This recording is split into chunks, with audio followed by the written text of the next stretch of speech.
Sintonizamos ese programa radial o televisivo que nos transporta a la realidad y, de modo invariable y casi enfermizo, comienzan a surgir las consabidas estadísticas y una catarata de números invade nuestro pequeño arroyo vital, produciendo una correntada que arrastra con todas las expectativas que poseemos como forma de poner freno a la realidad que nos circunda e invade.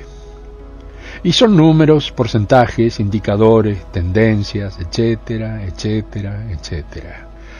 Todos parámetros destinados a sumarnos información, pero invariablemente creadores de una matemática forma de dominación con la que el sistema suma poder y eficacia decisiva. Números y más números. ¿Los usamos o ellos nos usan a nosotros? Precisos símbolos del crecimiento humano y herramienta imprescindible para exponer la idea de progreso, los números conforman una parte insustituible de este capricho cronológico denominado vida. Restarles importancia sería provocar una suma de problemas que multiplicarían nuestras dudas. Somos una fracción del todo. Numerarse 1, 2, 3. La noción de número y de contar, así como los nombres de los números más pequeños y más comúnmente empleados, se remonta a épocas prehistóricas. Con la invención de la escritura fue necesario dar el paso siguiente: escribir los números. Los primeros números escritos eran simplemente signos iguales que se limitaban a contar hasta llegar al número deseado. Por ejemplo, 1 era una barrita, 2 barritas, 5 barritas, 8 barritas, y así sucesivamente hasta llegar al número esperado. Como se hace difícil leer muchos signos juntos de este estilo, por ejemplo 27, sería muy molesto tener que leer 27 barritas una tras de la otra, se los empezó a separar en grupos, preferentemente de a 10. Este es el grupo que se utilizó mucho más asiduamente en la antigüedad. Luego se inventó un símbolo para los 10 grupos de 10, o sea, 100, y así sucesivamente. Este método lo utilizaban los babilonios, pero con un sistema cuneiforme. Este consistía en formas de cuña marcadas en arcilla. En las primeras etapas de su desarrollo, los griegos usaron un sistema semejante al de los babilonios, pero en épocas posteriores se generalizó un método alternativo. Recurrieron al empleo de otro sistema ordenado, el de las letras del alfabeto. Los griegos inventarían los números irracionales, más precisamente Pitágoras. Al cero lo inventaron los hindúes por el año 500.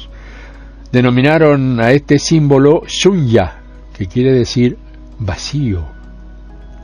Este fue un gran avance porque ya no se confundirían los números como el 507 con el 57. Este símbolo de la nada fue recogido por los árabes hacia el siglo VIII, quienes lo denominaron Sefer, que en su idioma quería decir también vacío. Esta palabra dio origen a las palabras castellanas cero y cifra. Con mucha lentitud llegaron los números arábigos a Occidente y reemplazaron a los números romanos, que habían sido esparcidos por todo el imperio. En la antigüedad no se contaba más que hasta varios miles. En caso de necesitar representar números mayores, nuestros antepasados se limitaban a exagerar diciendo cientos de miles o más que las estrellas. el número millón, 1000 millares, y la palabra que lo enuncia, que viene del latín y significa gran millar, datan de la Alta Edad Media, época en que el comercio había revivido para alcanzar un punto de necesitar una palabra especial. Los billones y los trillones vinieron más tarde. Este es un mundo regido por los números. Desde la presión arterial hasta las horas y minutos del reloj que adorna nuestra muñeca, todo, absolutamente todo, es cuestión de números. Combinaciones de infinitas variantes, estableciendo complejas operaciones matemáticas, conforman un universo fatídico al momento de querer entender de qué se trata. Porque no todos estamos en condiciones de absorber semejante trago numérico. Si partimos de los conocimientos que obtuvimos en la escuela, no son pocos los que recordarán el drama que significaba estudiar matemáticas. El tan simple hecho de no haber sido estimulados a razonar nos ponía en el trágico aprieto de adivinar resultados y las consecuencias transformadas en un aplastante numerito en forma de calificación. El cero no se hacían esperar. Bueno, pocos eran los entusiastas que disfrutaban sumergidos en el juego de los números. Generalmente eran tildados de bochos, genios o simplemente locos. Voluntaria e involuntariamente, en la mayoría de los casos, convivimos con el condicionamiento que los números nos imponen. Desde la fecha de nuestro cumpleaños hasta la cifra que evidencia un magro sueldo, pasando por un interminable rosario de opciones, estos 10 símbolos representativos de nuestra ansiedad por sumar, restar, dividir o multiplicarse, apoderan de nuestras actitudes vitales y comandan nuestros pasos con metronómica precisión. No importa el terreno que nos traslademos, los números son sumarios ejemplos del comportamiento humano. Números y más números. Nuestra vida es un camino plagado de cifras, números de documento, patentes, resultados deportivos, edades, promedios, índices, etcétera, etcétera, etcétera. Todo puede ser juzgado, valorado, medido y comparado merced al uso de los números. Ellos aumentan o disminuyen, según sea, nuestras ansiedades y dudas, así como transforman nuestras perspectivas de futuro. Sumamos esfuerzos, restamos importancia, estamos divididos en el pensamiento y la acción, nos multiplicamos soñando con el mañana. Somos una operación matemática que la naturaleza ampara con su rítmico ir y volver de días y noches, ciclos sustentados en el eterno y riguroso girar de nuestra querida nave Tierra alrededor de la estrella Sol, en eónica y constante repetición. Nacemos, crecemos y morimos en virtud de una matemática porfía llamada tiempo.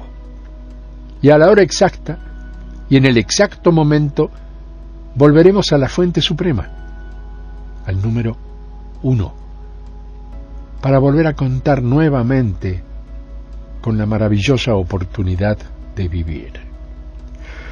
Si te has levantado esta mañana con más salud que enfermedad, entonces eres más afortunado que los millones de personas que no sobrevivirán esta semana.